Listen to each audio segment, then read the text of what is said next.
Okay, wonderful. Thank you all again for joining. Let's jump into the agenda for today. All right, so we're going to cover 3 topics about the digital SAT. The first of which is the structure of the new digital test. So how does this new digital format look? Secondly, we're going to talk about the content of the digital SAT. So what do you expect in terms of the changes to the test and some of the content that's going to be covered? And then lastly, we are going to spend just a short bit focusing on some strategies that are going to help you to improve your score on this test. And I'll give you some other resources for expanding on those strategies. And by the time we're done today, my goal is that you are able to go ahead and feel that you're confident in navigating through the new digital SAT. All right, so first, let's talk about the structure of the new SAT. So as you all know by now, College Board has made some pretty significant changes to the SAT. And I really just want to delve into those changes and what you are to expect when you see this new exam. So the biggest change of all is that the SAT recently changed to a digital format, right? That's why you're all here. In this past March of 2024, students in the United States took for the first time the SAT on the computer as opposed to the former pencil and paper format. Now, when I say that, I want to note here that digital does not mean online. So because of the coronavirus pandemic and the shift that we made to remote learning that was caused by the pandemic, the College Board expressed interest in making an online SAT. So they even started with online AP testing way back in May of 2020. However, this didn't really go well. The proctoring was difficult. Students with internet issues couldn't even submit their exams. And there was just a lot of confusion about the changes to these exams. So all in all, it really made it clear the College Board was going to have some difficulty making SAT online and making that format work. So now fast forward to almost 2 years later, the College Board announced that they were going to release a computer-based test. And this new digital SAT that we have now operates from a custom-built digital app, which we call Blue Book. And that is an application that was made for this purpose by College Board. So just a little bit about the Blue Book app. The Blue Book app is designed to have students take the test at a testing facility, not at home or online. However, the College Board also created the Blue Book app for a few different reasons. Now, firstly, students can take the digital SAT on a laptop or a tablet. Okay, so a computer isn't a necessity for students to take the exam. Now, this gives the ability for many more students to take the SAT, and it shows the College Board wants to make it easier for students to take the exam. Now, secondly, this is why the College Board says that the digital SAT can be taken on a student's device. It can be one that's provided by the school, or it can even be one that is provided by College Board themselves. So this really just allows a student to use a device that they're familiar with and make them more comfortable on test day. But they're also making sure that everyone has access to taking this exam. So in other words, if you don't have a laptop or a tablet, that's okay. There's still options for you for this exam. And then lastly, and I guess most importantly, as I touched on earlier, the best news for students is that the digital SAT is not going to end if a student has internet issues.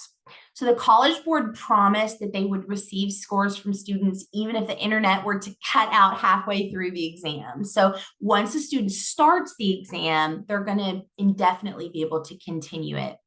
So let's say you're in the testing center and there's a storm and we lose power, College Board says that the students should just be able to plug back in and then they can pick up where they left off.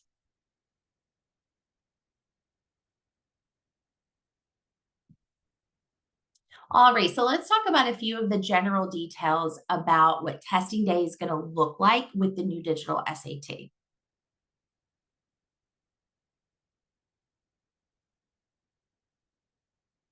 All right, so this new test version is still going to be taken at a testing center. Now, a testing center can look like a variety of locations. So it could be your high school, it could be a nearby college, it could really be basically any facility that can host a large group of students. So by having the digital SAT always taken at a testing center, this has kind of made the testing experience consistent for all students. So just like the in-person paper pencil exam we saw in the past. Now, you may also be able to take the test during the school day. The College Board has some different programs where schools offer the test during a regular school day, and that's designed for all high school students to take. Now, Montgomery County in particular participates in SAT Day, and they actually offered the new digital SAT exam to 11th grade students in March of this year. So if you are a rising junior, then that may be an option for you in the coming school year. And then another important thing that we want to note is, as I said, it's going to be proctored in person. So someone on behalf of the College Board, a proctor, is going to be watching every student during the entirety of the test, just to make sure that everything is going as it's supposed to. So if a student needs help, or if a student closes out on the testing application, then the proctor can see it and make sure that everything is working as it should. All right, continuing our conversation about structure, we want to talk about the SAT scoring model. Now, the SAT is still going to be scored on the same 400 to 1600 scale. That did not change. Over the years, the SAT has changed its scoring scale. The test used a 2400 model for about 11 years between 05 and 2016, but keeping the same 400 to 1600 scale is going to help achieve a goal for the College Board. So what it's going to do is it's going to allow the two versions to be used the same way. So what this essentially means is that if you were to score a 1200 on the new digital SAT, or if you were to score a 1450 on the new digital SAT, it's going to equate to the same score as what you would receive if you were to have taken that previous paper and pencil exam.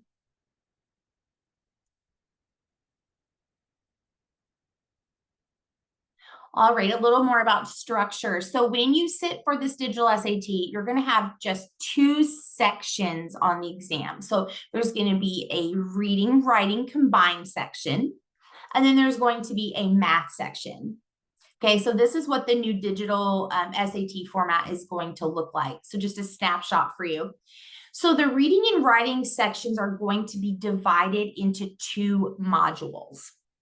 Now, in each module, you're going to see 25 what we call operational questions, meaning those are questions that you're going to be scored on. And then there'll be two pre-test questions, which are essentially like warm-up questions. Now, all the reading and writing questions are multiple choice, and every question is going to have just one very short passage.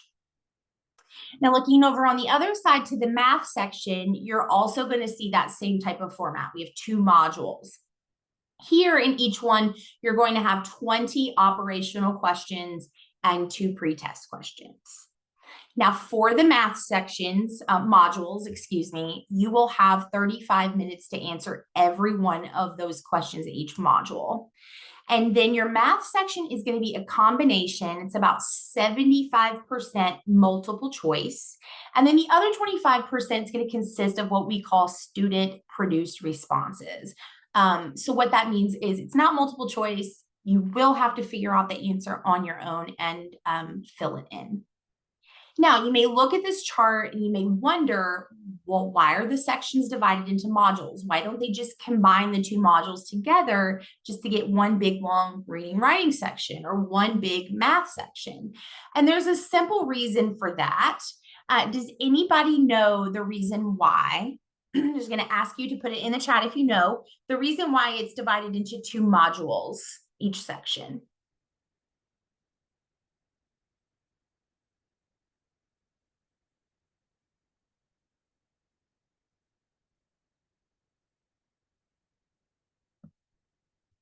We'll see if anybody can answer. If not, I'll just go ahead and tell you.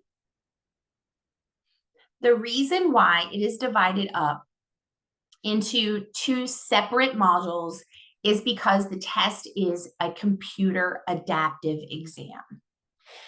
So as we already discussed, the College Board is going to assess you on a traditional scale of a 400 to 1600, but it's going to be with fewer questions because it's made the test computer adaptive. Now, computer adaptive tests are tests that present different questions to different students based on their previous answers. Now, the exact way that the digital SAT will work is going to be by presenting everyone the same first module in terms of difficulty. So everybody's getting that same first module. And then everything changes based on your performance of that first module. Okay, so you'll be sorted into either a more difficult or a less difficult second module, just depending on your performance in the first module. Now, we know that students who perform better are going to receive the more difficult second module, but we really don't know a whole lot more than that. The College Board hasn't released a lot of details on the process, but they're basing it on more than just how many questions that students get right. It's also about what questions that students get right. And then students in the more difficult module, excuse me, will have the chance for a higher overall score. So only those students who performed well enough in the first module are going to have a chance at that perfect score. And then their low score is going to have a floor. So similarly to that, a 200 is only going to be possible from a student who did not do well on that first module. Now, we don't know what that cap is, and we don't know what the floor is in terms of numbers, but we do know that they're not the same. And so a student who gets every question correct on the less difficult module is going to get a higher score than a student who misses every question on a more difficult module, this difficult second module. Okay, but don't let the idea of whether you receive that easy or that hard section concern you when you're taking the test. Because I want to, and I'm going to reiterate this a couple times, keep in mind, you cannot guess the difficulty of your second module. Every second module is going to have a blend of questions. You're going to see easy, medium, and difficult questions.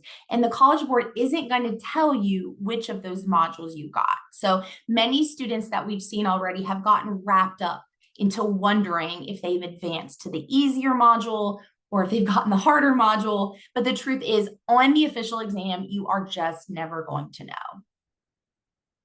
But no matter which module you get, you can only focus on the questions that you're given. So what you're doing is going to be the same, whether you got more difficult or the less difficult second module. And your ultimate goal here is just going to be to continue getting as many questions answered correctly as possible. All right, I'm going to pause for just a second to see if anyone has questions. Just going to check the chat here.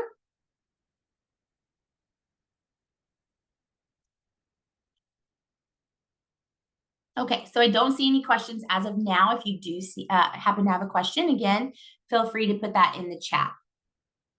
And we're going to move forward and we're going to shift gears and we're going to focus more on the content of the digital SAT. So with the new format of the exam, the College Board really didn't change how the questions were asked, and they didn't change what you're being asked to do. However, the way that the questions are going to be presented will look a little bit different. Now, the content on the SAT is not always the greatest challenge for students who take the SAT.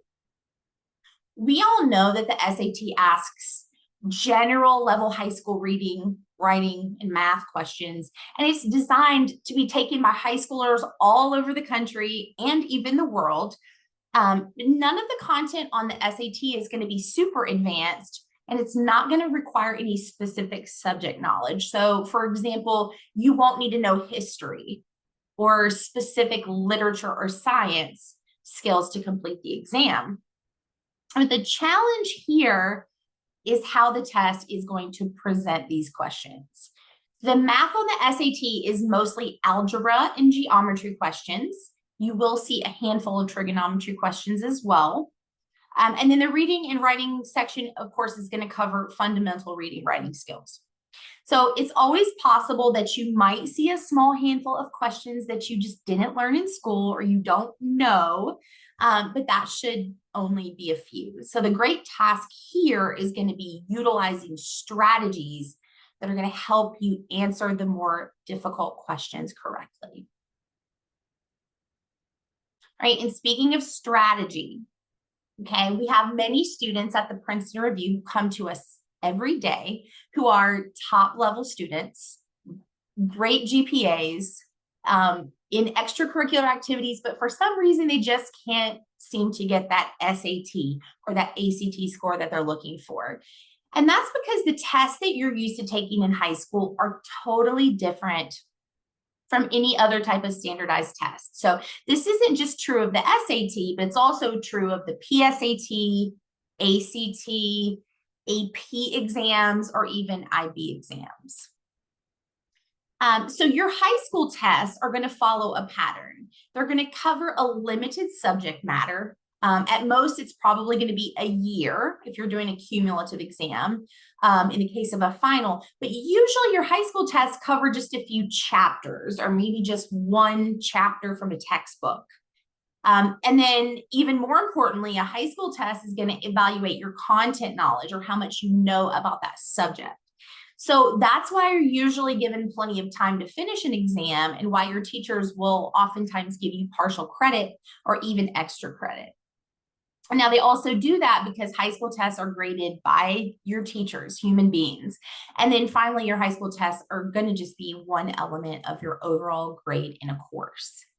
Now let's switch gears and compare that to standardized tests like the SAT, the PSAT. This is covering potential years of material, and it's jumping around not only between your grammar skills, your reading, and your math, but it's going between different topics within those subjects. And so to succeed, it doesn't really matter what you know, but if you can memorize those details and deploy those strategies. So you also have to do all of this in a rigorously timed setting. And you have to make sure you get the answers right because it's machine graded. You're not going to have the option of partial credit here. And then if that isn't stressful enough, your score is going to be the only thing that matters. So this is why the SAT and other standardized tests are so difficult for many students. And that's because you've learned one way to take tests for your entire life, and now you're being judged on something completely different. I did get a question before I move forward. Can you say what math subjects will be in the test again? Yes, you will see, obviously you're going to see some basic arithmetic, basic fundamental skills, but you'll have a calculator for those. But you will have algebra questions, you will have geometry questions, and they do touch a little bit on trigonometry, but there really isn't a great deal of trig questions, but that's as high as the level of math goes. You're not going to see anything related to calculus, for example, on a test like the SAT. Thank you for your question. All right, moving forward, we're talking about content. So as challenging as the standardized test can be, they do have some hidden advantages that if you know how to prepare for, it will help you. So let's take a simple example here. Now, this is a question that you're going to see on every single digital SAT that you're going to sit for. No matter who you are, where you take the test, doesn't matter. This is a question that you're going to see. Which choice completes the test with the most logical and precise word or phrase? Now, as with every reading and writing question, a question like this is going to be accompanied by a short 2 to 3 sentence passage. So for this question, the passage is going to have a blank underlined. And that's the part of the text that you're going to be asked to complete. And then, of course, you're going to be given those 4 answer choices. Now, knowing that these types of questions are going to be on the SAT is going to give you that distinct advantage. So by understanding the formatting of the questions, you're going to know that you're not even going to have to read the entire question at all. You can just find the blank in the passage, find what the blank should say, and then you can choose the most similar choice.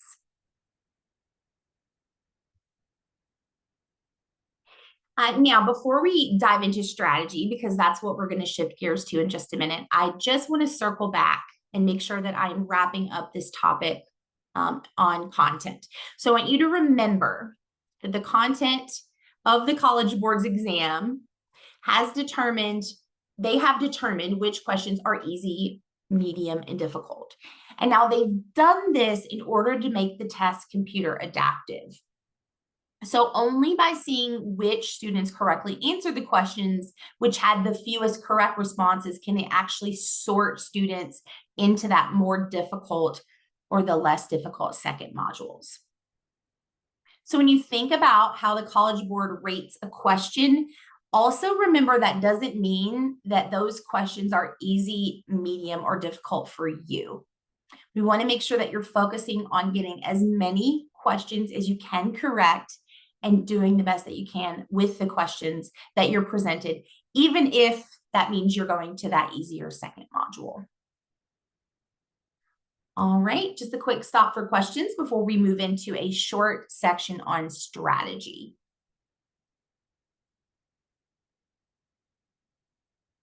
All right, I don't see anything as of now, so while we don't have the time to run through all of our best kept strategies for acing the SAT, I'm going to cover some very basic strategies that can help on the exam and potentially any other standardized exam that you may take in the near future. Now, we're also going to have a digital SAT, PSAT strategy session as one of our workshops for Montgomery County. It's going to expand on these ideas in more detail in case you're interested. So, I will, again, include that sign up in my follow-up email, but it will shed some light in more detail about the strategy since we don't have a lot of time to cover that today. All right, since the digital SAT is a standardized test, you can use other strategies that work on any other standardized tests that have multiple choice questions. You guys have been taking multiple choice tests for so long that you're probably not even aware of a strategy that you're already using, but it's so important for the digital SAT. Now, while it's an elementary concept, it's called process of elimination. And you can see how it works if I were to ask you a simple question.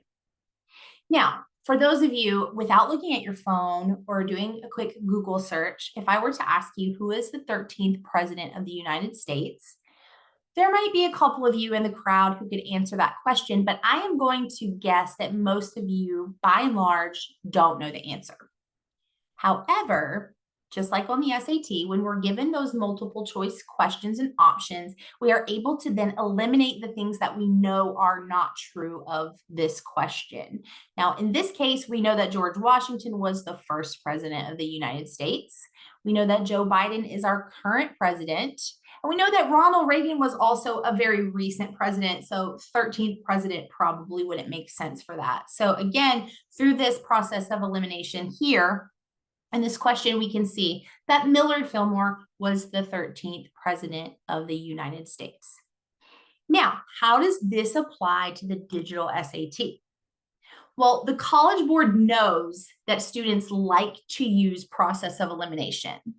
So what they've done is they put a tool within the test that's going to allow you, excuse me, to automatically eliminate those answer choices. So look at this question. It comes from an actual SAT practice test in the Blue Book app. Next to the question number, you can see where it says mark for review, any question that you want to come back to. Now, next to that is what I'm going to call the option eliminator. It's pretty easy to spot here that the difference in the answer choice is verb tense.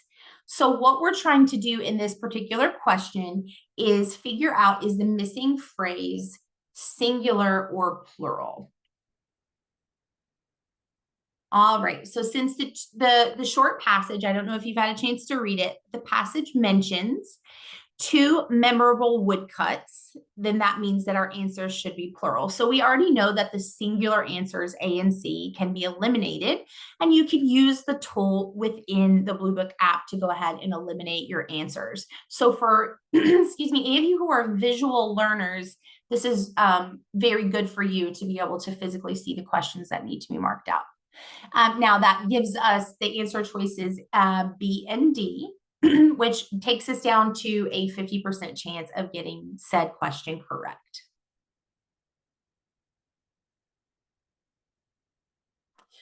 All right, just stopping again for a quick reminder to remind you that you can use general standardized testing strategies to succeed on the SAT.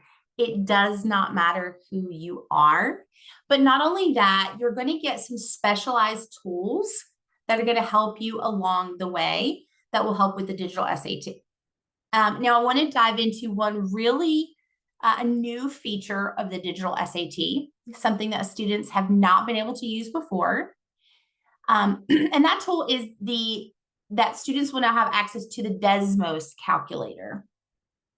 Now, on the new exam, the College Board will allow you to use a calculator on all of the math questions. So that is new from the old test. Now you can bring your own, again, especially if you're more comfortable with it. Sorry.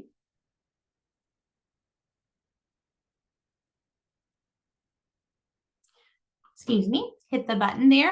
Now, the built-in calculator can be an extremely valuable tool here. So the College Board has agreed to use Desmos, which is a calculator app, as a built-in calculator throughout the math section. Now, you're going to be able to pull it up on every single question, and you can even keep the calculator open throughout the entire math section. Now, Desmos is not an exclusive app for the College Board. Schools and districts across the country use it regularly, and you can find it on many websites. In fact, we've used it for years here for our online programs at the Princeton Review. But since the Desmos calculator is so widely used, that means that it's going to provide an advantage when you take the exam. So you don't just have a calculator to use, but you have one that can be used in a variety of ways. Now let's take a look at a math question that uses the Desmos calculator app. Now we have long used a strategy here at the Princeton Review that is called plug in the answers. So when you have a multiple choice math question that's asking to solve a single variable, then you can take an answer choice and plug it into the equation in the question. Now, we always suggest with starting with one of the middle options, since the choices go from largest to smallest. And then you can eliminate multiple answer choices if it's wrong. So on the digital SAT, you can plug in the equation into the Desmos calculator. And I want to look at this example here. If you plug the answer choice B into the calculator, you're going to get the area of the rug in the question. However, you're still going to need to know how to use the Desmos. So you'll need to know how to input the equation into the calculator correctly. And that includes knowing that the asterisk is going to mean multiply and that the X means the variable X. So incorrectly inputting this problem could result in an incorrect answer for you. So all in all, the Desmos calculator is a huge benefit to you, but it's very important to learn the best way to use it on this type of exam. And as always, it still holds true. If you just prefer to bring your own approved calculator because you feel more comfortable with it, then you always have the option of doing so.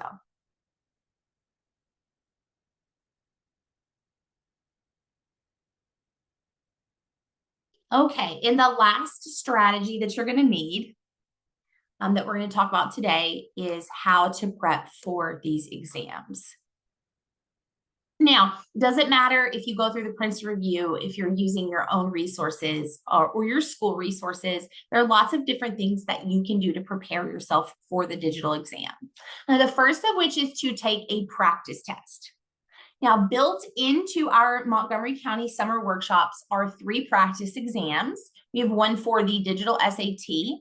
We have one for the PSAT, which is also digital. And then we have one for the ACT. So you can register if you haven't already done so to take a practice exam. It's going to look essentially identical to the Blue Book app, and you will get your score and a full-length score report right away. Now, if you've recently taken the PSAT or you've already taken the digital SAT, you can also try buying a prep book. There are lots of books out there that you can purchase. Princeton Review has books on Amazon that you can purchase as well to help you prep on your own. Another way that you can prepare is by doing a self-prep. Okay, we all know about Khan Academy, right? And Princeton Review also has, and many other places have, a self-prep option. What that means is you will be given some resources and tools, and you'll be able to do things at your own pace. Another option, this is pretty straightforward, is you can always take a course or you can work with a tutor. Does not matter which option you choose. Just remember that you can prepare for the digital SAT and you can get that score that's going to get you into your college of choice. So as we finish up our session for today, we know that the SAT in general can be very daunting to many, but we are here to help, and we're going to jump into some Q&A in case you have any questions. So my contact information is on the screen. If you do have questions, now would be the perfect time to go ahead and pop those into the chat. I am happy to help navigate students through the college prep journey. So if you do have questions about your own situation with the SAT or college admissions in general, you can always reach out to me via email, nacy.beach@review.com. And again, I know I've said this a couple times, but we will have an actual SAT strategy session where we will expand more on some strategies for helping to improve your score. So be sure to sign up for that if you haven't done so already. All right, anyone have questions? Let's check the chat. I do have a message that asks, can you send the slide in the recording? Yes. So by tomorrow, anyone who registered will receive a few things. You're going to receive the slide deck from today. You'll receive the recording. And I'm also going to give you just a few links to some free resources and such from our website that pertain to the digital SAT. Okay, another question that we have here is, do we have to memorize specific vocabulary for the reading and writing section of the SAT? That's a little tricky question, but the short answer here is no, you don't have to memorize specific vocab. You really aren't going to know what type of vocabulary words you're going to see, but there are some tips, tricks, and strategies to help you with that section of the test. And we will touch on those just a little bit on this strategy session that we have. Thank you both for your questions. I'm going to go ahead and stop the recording so we can dismiss everyone. And then I will stick around for a couple minutes in case anyone else has additional questions. So bear with me for just 1 minute while I stop our recording.